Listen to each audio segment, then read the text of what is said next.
This is CGTN, China Global Television Network.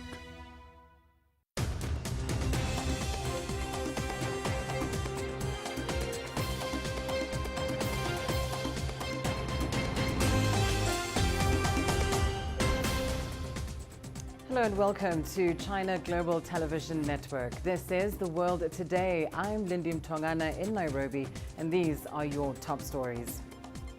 Chinese President Xi Jinping prepares for video talks with Russian President Vladimir Putin on Wednesday. G7 countries threaten to end nuclear negotiations with Iran. And U.S. President Joe Biden declares a federal emergency in Kentucky after tornadoes whipped through the state, killing dozens. In our top story for this moment, Chinese President Xi Jinping will have a virtual meeting with his Russian counterpart, Vladimir Putin, on Wednesday. The Chinese Foreign Ministry said the talks would set the tone for the future development of their ties. Now, these talks come just days after the G7 wrapped up a summit. The two leaders last spoke directly in June, also via video. Now, the G7 says time is running out for Iran to agree to a deal curbing its nuclear ambitions. Foreign ministers issued the warning after 2 days of meetings in England. Britain says talks in Vienna are Tehran's last chance to save the 2015 nuclear agreement. Although Russia says the likelihood of reaching a deal has increased. Andrew Wilson has more. Gestures of unity were a crucial element to this gathering that some ministers are now calling G7+, as delegates from ASEAN and other countries joined the talks on the second day. There were warm words and greetings on display between Japan and France, between the United States and Italy. Thank you very much for the Summit of Democracies. Good evening, everyone. And the US and Australia, with references to the Quad group they share with India and Japan, and AUKUS, the Australia-US-UK security deal. Whether it is the Quad, whether it is AUKUS, and the concrete that is the Australia-US alliance for us underpins all of that effort. Some of the challenges. Although the bilateral with the UK Foreign Minister and her French counterpart was a little more tense, with Britain and France still at odds over migrants and fishing licenses. But by and large, there is broad agreement over immediate security issues like Ukraine. And what we've shown this weekend is that the world's largest economies are united. We've sent a powerful signal to our adversaries and our allies. We've been clear that any incursion by Russia into Ukraine would have massive consequences for which there would be a severe cost. And on the faltering nuclear deal with Iran. This is the last chance, and it is vital that they do so. We will not allow Iran to acquire a nuclear weapon, and it is vital that they come to the table and are serious about the negotiations. That left the agenda free to discuss more general issues of global health, Indo-Pacific trade, vaccines and gender equality with the wider lineup of delegates. The introduction of a new German foreign ministry team will have been significant this weekend as well. Even with Angela Merkel in retirement, Germany remains key to European politics, and it takes over the rotating G7 presidency in a few weeks' time. But the ground has been laid. The US has already threatened Russia with sanctions and exclusion from the international banking payment system. It's likely that Britain and the US will focus next on Russia's gas pipeline to Germany and put pressure on Berlin to move away from Russian energy. Andrew Wilson, CGTN, Liverpool. Well, China was also the focus of those G7 talks, with concerns raised over Hong Kong, Xinjiang and Taiwan. Beijing says it firmly opposes the interference in what it calls its internal affairs. We urge the US, the UK and other countries to abandon arbitrary detention of other countries' citizens, unreasonable suppression of certain companies, and arbitrary coercive measures such as illegal unilateral sanctions, foster an open, inclusive, transparent, and non-discriminatory international trade and investment environment, and respect other countries' legitimate development rights and interests. We urge the US and the UK to abandon the Cold War mentality, correct the practice of drawing ideological lines, practice genuine multilateralism, and do something useful to uphold international solidarity and jointly tackle global challenges, rather than divide the world and erect artificial obstacles to solving various problems facing mankind. Now, meanwhile, officials in northwest China's Xinjiang Uyghur Autonomous Region held a news conference on Sunday to refute allegations of forced labor transfer. Officials said there's freedom of movement for residents in Xinjiang to seek employment in other provinces. They added that per capita annual income for migrant workers from Xinjiang is at 40,000 yuan or $6,000. It's on par with that of other workers in other parts of the Chinese mainland. The news conference was held after the U.S. House of Representatives passed last week its version of a bill prohibiting imports believed to be connected to alleged labor abuses in Xinjiang. In March 2017, my boyfriend and I went to work for a factory in the city of Wuxi in Jiangsu province. My salary there was about 4,500 yuan a month. After working in Wuxi for 2 years, we spent 100,000 yuan we earned to hold our own wedding ceremony and decorate our new home. My family and I have opened a shop selling healthcare products in Aksu. Through this business, we bought a big house and a car. Our living standards are getting higher and higher. The United States has declared a major federal disaster in Kentucky as the state begins to recover from its most destructive tornadoes ever. The move paves the way for more federal aid, including grants for temporary housing and home repairs. An outbreak of deadly twisters struck several states late Friday, with the death toll expected to surpass 100 as search and rescue operations continue. Our correspondent Dan Williams has more. The downtown area where I'm standing right now, I can say that this area that was completely flattened following this series of tornadoes, that the rescue crews here, the frontline workers here, are now going about the process of clearing up the debris that was just strewn everywhere. You can imagine telephone poles snapped in half, electricity wires on the ground, and buildings completely leveled. Well, that cleanup operation has been continuing from very early this morning and is still going on. But of course, for now, the key focus is on continuing that search and rescue mission in the hope that they can still find further survivors. Authorities here have come up with a plan of opening up all of the state parks, and what that will mean, according to the Kentucky governor, Andy Beshear, is that that will give all families at least 2 weeks, anyone that has lost their home, at least 2 weeks of accommodation. And that, of course, according to him, means that it will guarantee a 2-week stay, so they're not worried about tomorrow. So that's really been the key plank, if you like, of at least putting in place some kind of home for those that have just lost everything. But it has to be said that this is an area where people are driving around with tears in their eyes. Many people just unable to come to terms with what has happened following this series of tornadoes that ripped through towns like this one. Well, dozens of people displaced by the tornadoes that struck Mayfield, Kentucky, have sought refuge in a church. They shared their frightening experiences as the storm tore through the town. And I was maybe like 6 miles away. It was like between 9 o'clock and 10:30, and then I hit that tornado, and it dragged me I don't know how many meters on the road, and I ended up in the median. I lost everything in my apartment, even my car. And people that live in the apartment with me, they lost everything too. So I don't have anything, but what I got, well, we just heard a lot of wind blowing. We was in the basement, the ceiling was coming down a little, doors was blowing open, people's down on the floor hollering, crying, praying. It was just bad. Thank God that we survived out of there.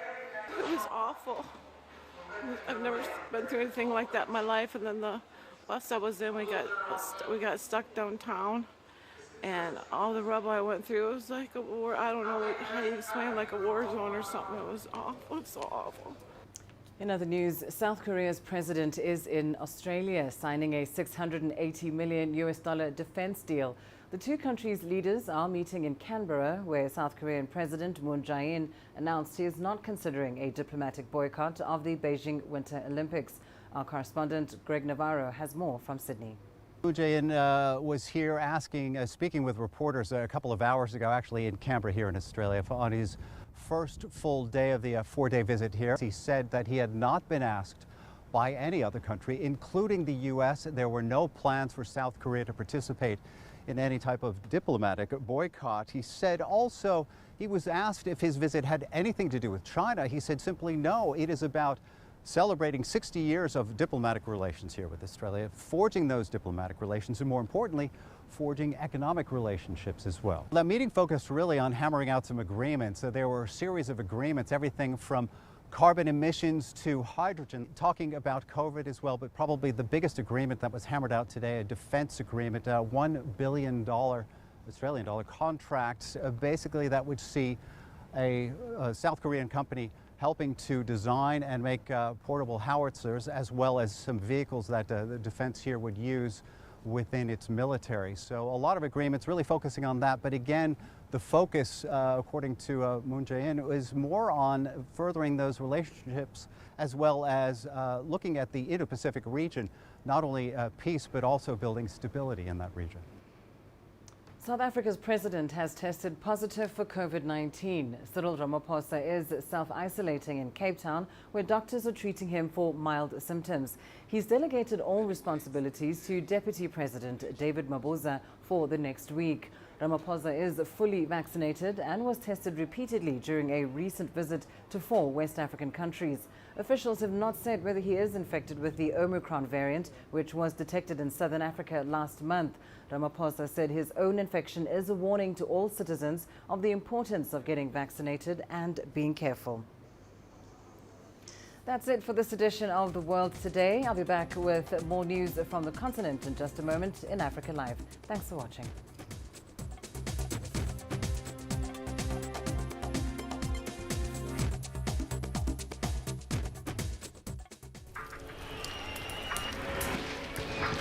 This is it. I'm just about to be shot.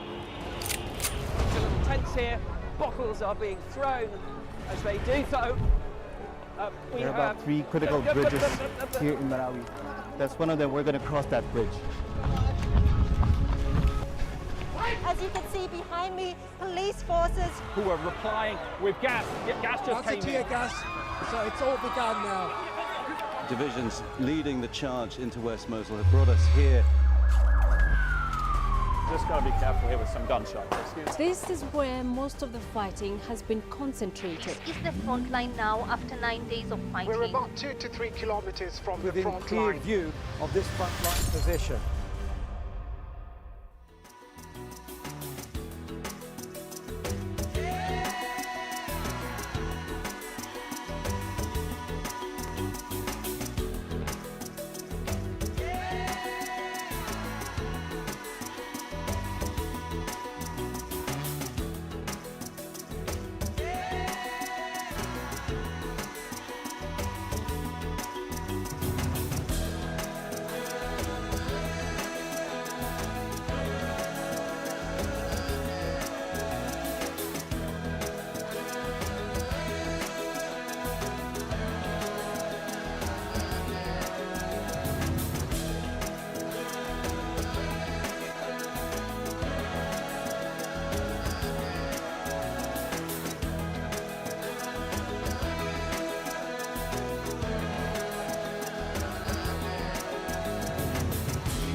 This is CGTN, China Global Television Network.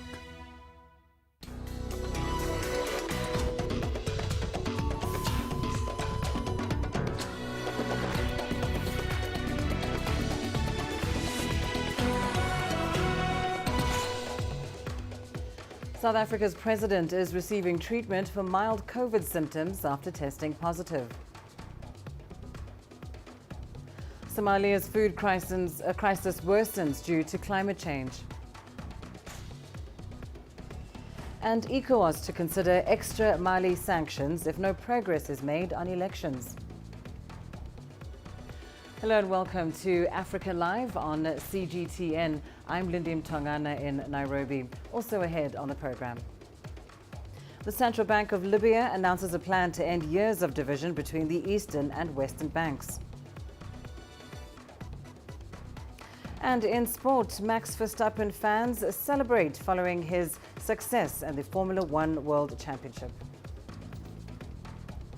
South Africa's president has tested positive for COVID-19. Cyril Ramaphosa is self-isolating in Cape Town, where doctors are treating him for mild symptoms. He's delegated all responsibilities to Deputy President David Mabuza for the next week. Ramaphosa is fully vaccinated and was tested repeatedly during a recent visit to 4 West African countries. Officials have not said whether he is infected with the Omicron variant, which was first detected in southern Africa last month. Ramaphosa said his own infection is a warning to all citizens of the importance of getting vaccinated and being careful. President Ramaphosa has just returned from a series of state visits to 4 West African states, where he and his delegation were tested at each stage of the trip and on their return to South Africa. At the moment, it's not clear whether Ramaphosa contracted the new variant or not. His isolation and delegation of responsibilities to his deputy comes in the same week that the National COVID Command Council will meet to discuss the latest scientific data and suggest a course of action to the country's leader. In this case, it's going to be Deputy President David Mabuza. Ramaphosa also consults widely with the ANC partners and business and religious leaders before making an address to the nation. Normally, Ramaphosa speaks to the nation within a day or two of the consultations and that scientific meeting. At the moment, it's unclear whether Mabuza will follow that same process or not. In a statement from the presidency, Ramaphosa says his own infection serves, as he put it, as a caution to all people in the country to be vaccinated and to remain vigilant against exposure. I'm Angelo Coppola for CGTN in Johannesburg, South Africa. Reports coming out of Ethiopia say the Tigrayan forces have recaptured the town of Lalibela. Now, this comes less than 2 weeks after the military and its allies reclaimed the town as part of a broader offensive against the TPLF. Early in August, Tigrayan forces took control of the town as part of a push into Amhara territory that began in July. Lalibela is designated as a UN World Heritage Site. It is in the Amhara region bordering the northern region of Tigray. Well, let's bring in CGTN's Girum Chala now with the very latest from Addis Ababa. Girum, perhaps some clarity to begin with on what is happening with Lalibela. Just give us an update on the situation. Well, to start from Lalibela, Lindy, and this is according to the authorities both in the government and the army, that the news that came out saying that Lalibela has fallen in the hands of the rebel force is false. Of course, there is a heavy fighting, by the way, going on in that area, a place like Gashana and also Lalibela itself. But then again, they are saying that this is a false information that is coming out, and Lalibela still remains in the hands of government force. This is what we have heard from there. We have to confirm also that on the other side, from the Amhara regional state side, places like Wolde and others in the surrounding areas, war has continued, it has intensified, and the National Defense Force are saying that their offensive is making them gain more lands, and perhaps in order to free the whole of the Amhara region, as they have freed the Afar regional state of the rebel force. TPLF on the other side, through a statement, is saying that the forces are performing very well in retaliating the government's attack. So this is what we know for now. And of course, we know that the Prime Minister previously was on the battlefront in this conflict, but where is Prime Minister Abiy now? Well, to begin, first of all, for 3 weeks, Prime Minister Abiy Ahmed, for almost 2+ weeks, that is, the Prime Minister was in the front lines, and because of his leadership, according to experts, lands have been captured, including places like Lalibela, Kobolcha, Dese, and others, very strongholds of the rebel force. He returned to office. He announced for normal works. We now know, and this is also source telling us from the government office, that the Prime Minister Abiy Ahmed is back in the front lines, leading the Ethiopian National Defense Force and other armed forces at the same time. There is a strong mission going on now, and that mission has resulted in cutting the main road that takes from the Amhara regional city to from Waldia to the city of Mekelle, which is the capital city of the TPLF force and the Tigray regional state itself. So we can confirm the Prime Minister is back in the front lines, and there is more news that is going to be coming out according to the Government Communication Affairs Office, as offensive is in continuation. Indeed, well, we'll certainly be looking out for that. Thank you so much, Girum Chala, live for us in Addis Ababa. Let's go to Sudan now. Protests are expected in the country's capital, Khartoum, today. Demonstrators are protesting against the current administration's decision to dissolve the Sovereignty and Ministers' Council. Now, the military leader, General Abdel Fattah al-Burhan, recently signed a deal with Prime Minister Abdallah Hamdok. Sudanese people have since opposed the move in what they deem a betrayal from Hamdok. Hamdok previously led the transitional government until October 25th, when he was deposed. Demonstrators say they'll be raising the national flag and marching towards the city of Omdurman. Meanwhile, the United Nations has warned against a looming food insecurity crisis in Sudan. In a recently released report, the global body has said that 14 million out of a population of 47 million people will require food aid in the coming year. The statistics reflect an increase of 800,000 compared to this year. Now, this comes at a time when the country is facing a political and economic crisis presented by a military takeover 2 months ago. Analysts in the country, however, maintain that Sudan is capable of producing its own food and even importing. It is true that the United Nations report confirmed that 30% of the Sudanese people will need food in 2022. But we can confirm that there will be no famine in Sudan, given that Sudan possesses 80 million hectares arable and less than 30% of it is exploited. Climate change and other factors are exacerbating the humanitarian crisis in Somalia. The World Food Programme official in the country, Lara Fossi, warns the ongoing drought will cause significant famine by next May. Somalia is experiencing its third failed rainy season. And this evolving drought situation is particularly of concern because already we had 3.5 million people in what we call an acute phase of food insecurity. It looks like those numbers could even reach as high as 4.6 million in May. This is 30% of the Somali population. Well, Fossi also says over 1 million children under the age of 5 are malnourished. A fifth are in a potentially life-threatening condition. Nearly 3 weeks ago, the Somali government declared a state of emergency and appealed for international assistance. The World Food Programme has provided aid to local residents, mainly for malnourished children and pregnant women. Well, let's bring you more on this now. We're joined by CGTN's Mohammed Kahir from Mogadishu. Mohammed, a very worrying scene that is seemingly developing in Somalia. What are some of the worst affected areas when it comes to food insecurity?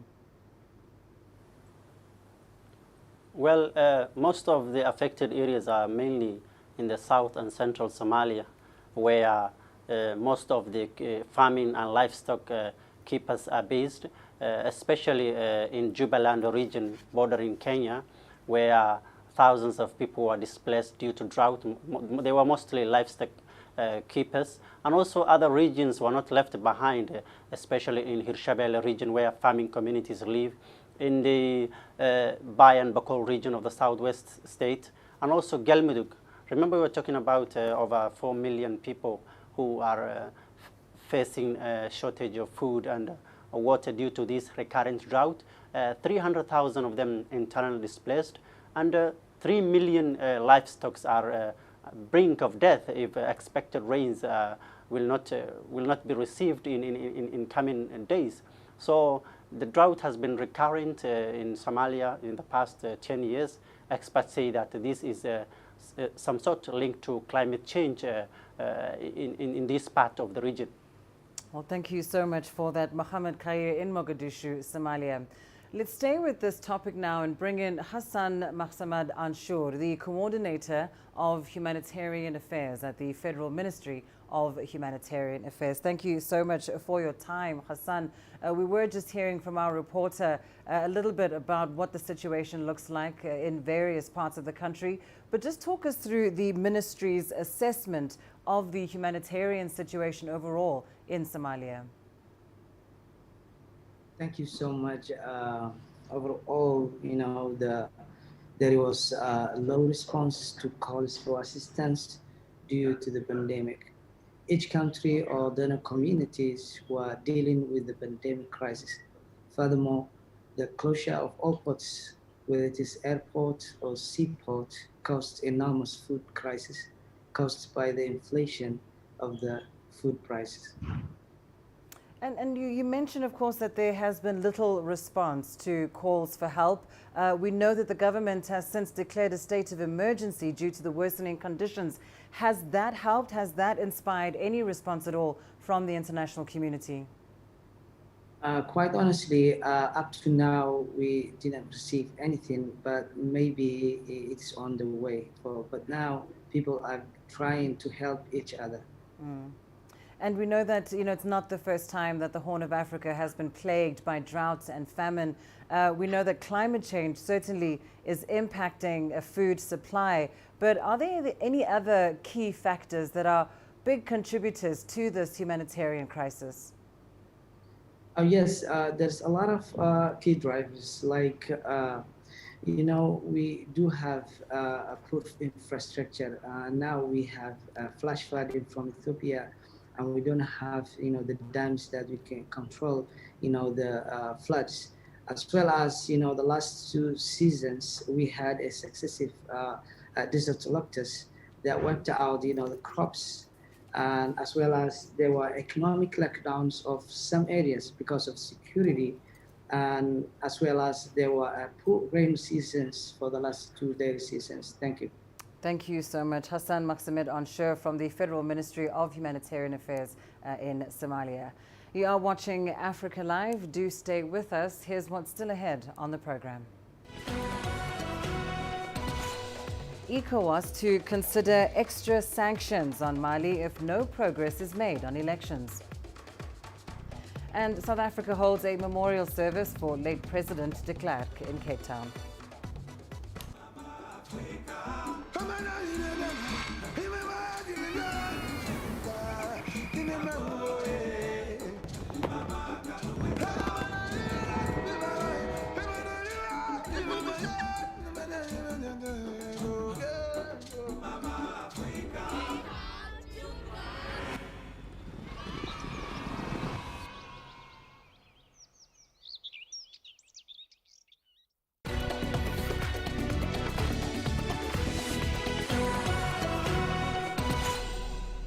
The Economic Community of West African States, ECOWAS, has renewed its commitment to tackling the many challenges facing the region, from insecurity to political instability and the economy and economic challenges compounded by the coronavirus pandemic. Resolutions were reached at the end of the 60th ordinary session of Heads of States and Government Summit in Abuja, Nigeria's capital. CGTN's Kelechi Emekalam reports. A meeting to end a year the West African Regional Bloc, ECOWAS, describes as one of its most chaotic, characterized by security threats from bandits and insurgent groups ISIS and Boko Haram. That and political upheavals that led to military coups and the onward suspension of 2 of its members, Mali and Gambia. All of these challenges require our collective action to work in concert with each other to pragmatically address and provide our people better prospects in life.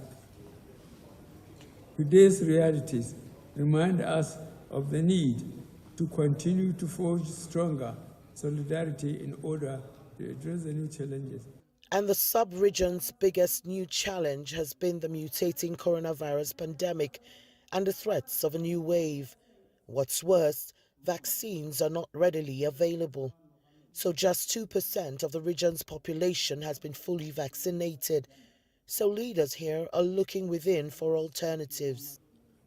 The new variant Omicron has already been found in 3 member states and has led to unfortunate impositions of travel bans by some countries, which are unjustified and unacceptable.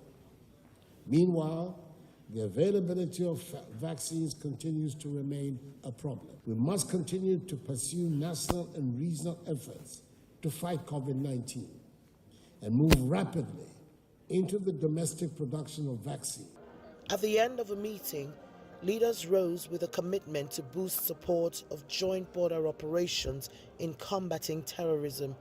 They also adopted the regional body's Vision 2050 to create a peaceful, prosperous and all-inclusive community. In the meantime, the leaders want sanctions imposed on Guinea and Mali backed by the international community.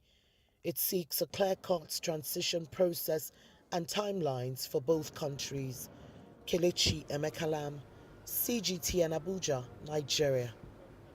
Now, the head of Mali's military-dominated government has promised to provide the West African regional bloc ECOWAS with an election timetable by next month. This comes as ECOWAS announced it would consider imposing additional economic sanctions on Mali if no concrete progress was made by the end of this month to prepare for fresh elections following a coup in August 2020.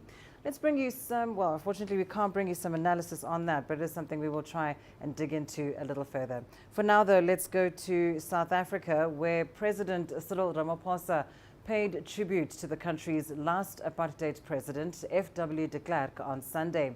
A state memorial service was held in Cape Town in honor of de Klerk, who also served as deputy president in South Africa's first democratically elected government. President Ramaphosa said it was time for South Africans to release de Klerk so that he could rest in peace. Renel Delcam has more. Former Deputy President F.W. de Klerk died at his home in Cape Town after a battle with cancer at the age of 85 just over a month ago. The Nobel Peace Prize laureate was laid to rest during a private family cremation. Mourners, including the former deputy president's family and South Africans across the political spectrum, gathered for an official memorial service at the Grote Kerk in Cape Town. President Cyril Ramaphosa said many people of all races in South Africa and around the world had contributed to the freedom South Africans enjoyed today, and praised de Klerk for the role he had played in the new South Africa. F.W. de Klerk was born of the African soil, because he was born here. And it is the African soil to the African soil that he has now returned. And it is here, within the warm embrace of this African soil, that he shall forever remain. I'd like to call upon all of us, whether we agreed with him or not, to now release him so that he can be at peace. President Ramaphosa remembered de Klerk as a worthy opponent with whom he'd often exchanged strong words. He said de Klerk had had the courage of his convictions, and while he acknowledged de Klerk's contribution to a democratic South Africa, he said his legacy remained contested. Many wondered, why do we want to have a memorial at the state level for F.W. de Klerk? And we said we will have it because he is one person who played an important role in the evolution of our new democracy, whether we like it or not. Many people take it for granted that we had a transition to democracy and constitutionalism. It was not the inevitable outcome at the time. In fact, the inevitable outcome was a deepening civil war. And F.W. de Klerk deserves the recognition with Nelson Mandela for taking South Africa out of that dead end and into a democratic and constitutional future. A representative of the Western Cape government said hopefully F.W. de Klerk's passing would encourage South Africans to recommit themselves to working towards a united South Africa. Renette Alcam, CGTN, Cape Town, South Africa. Former South African President Jacob Zuma has released a book to set the record straight on issues surrounding his 9-year tenure as head of state. The book, Jacob Zuma Speaks, is written in third person and contains testimonies from former allies. It is selling for $19, but $62 for a signed copy. Now, Zuma was released from prison in September due to health reasons. And that was just 2 months into a 15-month sentence for violating a court order to appear in a corruption inquiry into his time as president. I came here today to collect my book that I just bought, so that I can go through it. As they say, that Jacob Zuma speaks. I want to hear from the man himself that what could have happened, because there's only one version that we've been getting from the media. So we just felt that let's empower the people with information. So this is really what we've done. And all the information that is in this book is verifiable. There's not much of value judgment. It's really verbatim. Who said what, when, and all of that, how much was spent from all credible sources. Social gatherings are returning to normal in Somalia after COVID restrictions were lifted. Now, this has led to hundreds of people in Mogadishu spending their weekends along the Indian Ocean beaches, leaving behind piles of plastic waste. A volunteer youth group now conducts weekly cleaning exercises to make the beach attractive again and remove the solid waste that threatens marine life. Mohammed Kair has the details from Mogadishu. These young volunteers come here every weekend for cleaning. The exercise, which started 7 weeks ago, is already gaining momentum, and the organizers say they are committed. We started the cleaning exercise with 6 people, but now there are more than 100. We are also joined by organized groups, which are 20 to 30 people, to take part in the beach cleaning program.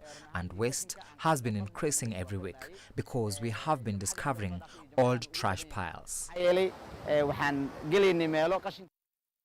Nim'a Abdul Qadir, who is part of the group, is a student at the Department of Environmental Science at Somali National University.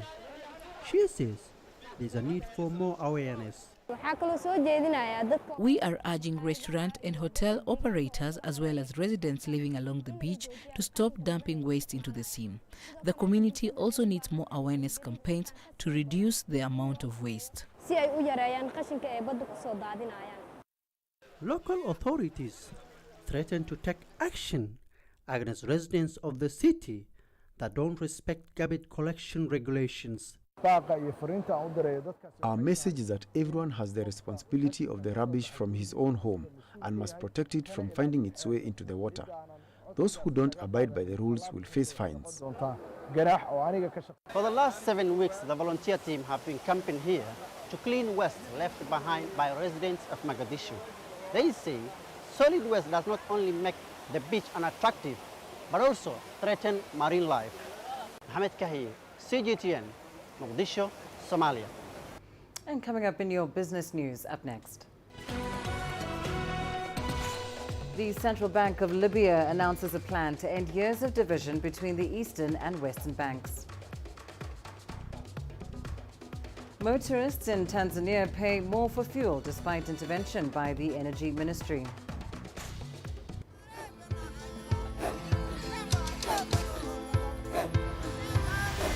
Africa is a continent of diversity, with varied climates and enchanting geography, and a people so distinct, but with a shared enduring spirit. We are at the heart of the continent to bring you the untold stories. Let's have a look.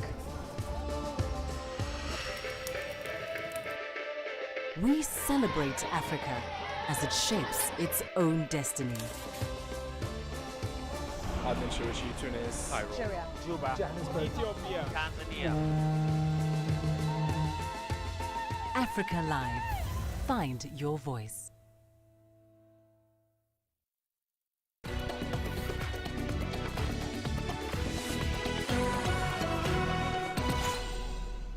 In your business news, Nigeria plans to ban flights from Argentina, Britain, Canada and Saudi Arabia from this week in retaliation for being added to those countries' red lists over the detection of the Omicron coronavirus variant last month. Nigeria's aviation minister, Hadi Sirika, told journalists on Sunday that he had recommended the 4 countries be placed on a COVID-19 red list, which would entail a ban on flights. The development should be concluded by Tuesday. Britain was the first country to announce a travel red list, which Nigeria described as unjust and unfair. The World Health Organization has said countries should apply an evidence-informed and risk-based approach when deciding on travel measures related to Omicron. The Central Bank of Libya has announced a plan to end years of division between eastern and western banks of Libya. The governor of the central bank, Al-Sadiq Al-Kabir, agreed on a detailed plan to launch the process of uniting the central bank. CGTN's Yasser Hakim has more details. It's an odd situation where one country has 2 central banks. Since 2014, war-torn Libya has had one central bank in the capital Tripoli in the west and another in Benghazi in the rival east. Unifying both central banks ahead of the presidential and parliamentary elections end of December is a complicated process, as the political differences between both sides led to the Tripoli government cutting revenue to the east. This meant people were not able to deposit or withdraw their money in banks in the east, which has affected their lives and damaged the Libyan economy. Despite calls to release the funds to people in the east, it has been rejected by the central bank governor Al-Sadiq Al-Kabir in Tripoli. This is an unprecedented situation in any country. All these political maneuvers have affected living conditions for Libyans. International accounting firm Deloitte was brought in to review the books, and it submitted a roadmap to merge the banks. No details have been released yet, but experts believe stabilizing the financial sector would hugely benefit a heavily indebted nation. 90 to 95% of Libya's income comes from oil. Libya exports 1.25 million barrels a day, with plans to reach 2 million barrels. Libya has the largest oil reserves in Africa at 40 billion barrels, followed by Nigeria. Libya has abundant natural resources, with a small population of only 7 million people who should have been living in luxury, if not for the political infighting and armed militias everywhere. Most Libyans now are looking forward to elections, hoping it would finally end the political strife and build an economy that has the potential to be the richest in the region. Yasser Hakim for CGTN, Cairo. Motorists in Tanzania are paying more for fuel this month following the continued upward review of prices by the country's energy regulator. Prices have hit a record high even after the recent intervention by the Energy Ministry to strike off certain charges and levies that were considered a burden to consumers. CGTN's Isaac Lukando has more. Fuel prices in Tanzania have been steadily rising since the beginning of the year. The cost of a litre of petrol has gone up from under 80 US cents in January to the current retail cost of about $1.10, an almost 40% increase. Motorists in the country say they are feeling the pinch. I was actually thinking of getting a bigger car right now, but with the fuel prices shooting up, I think I'm having second thoughts. I am worried that the rise in fuel prices might also affect other commodities and that their prices may also start to shoot up. The government has already scrapped 8 out of around 15 fuel-related levies in a bid to lower prices, but the move appears to have done little to change the situation. President Samia Suluhu Hassan is asking officials in her government to do more. We've been instructed as a government and as a ministry to sit down with our colleagues to look into the entire fuel business. We have to look into what is causing a rise in prices and what we can do in the country in terms of taxes, the running of things, as well as procedures in order to ease the situation for citizens. According to the regulator, fuel prices in the country have been dictated by rising global crude oil prices, as well as the various local taxes, levies and charges, which make up over 40% of the total cost of fuel. The government hopes that with the National Petroleum Company now procuring fuel for retailers in the country, prices might begin to dip. For many residents of Dar es Salaam, private vehicles are a preferred mode of transport. A continued rise in fuel prices might see many of them make the difficult decision of parking their cars at home. Analysts argue that getting rid of all the fuel-related levies that are driving up prices could be challenging. Alternatively, exploiting the country's abundant natural gas might be a simple and more long-term solution. Just investing in making sure that people start using gas instead of petrol and diesel in their cars. How do you do that? You just involve private sector. For example, as of now, we need not to use diesel in these BRT buses, the rapid bus transport system that we have in Dar es Salaam. Recent government efforts to lower fuel prices might take a while to bear fruit. However, more action, the government believes, will ultimately ease the burden on citizens and begin to drive economic growth. Isaac Lukando, CGTN, Dar es Salaam. South Africa's biggest supermarket group, Shoprite Holdings, says its grocery chain Checkers has entered into a joint venture agreement with its delivery partner, RTT Group. This is part of a push to grow the e-commerce business. RTT Group's on-demand business will be transferred into a new company in which Shoprite Checkers will subscribe for 50% of the issued ordinary shares. As part of the deal terms, Checkers 6060 will continue to use RTT On Demand as its delivery partner. Shoprite says the joint venture will protect the learnings, technology and intellectual property created by the Checkers 6060 on-demand delivery service to date. It will also facilitate future innovation and development of the group's last-mile logistics. The deal is due to be finalized prior to Shoprite's June 2022 year-end. To Zimbabwe now, the Victoria Falls Stock Exchange is aiming to become among the largest equities markets in the Southern African region. That's according to investment managers who believe the year-old bourse is now finding its feet. Zimbabwe's President Emmerson Mnangagwa recently launched the foreign currency denominated bourse. Varoma Kutuya has more from Harare. When new listings dried up on the Zimbabwe Stock Exchange because it was no longer practical to raise capital in a depreciating local currency, government set up the US dollar-denominated Victoria Falls Stock Exchange, VFEX, to help businesses attract funding in hard currency. The proposition was put to the test with the initial public offering of gold mining house Caledonia Mining Corporation shares. It was oversubscribed. Quite considerably. They were looking for between 4 and 5 million.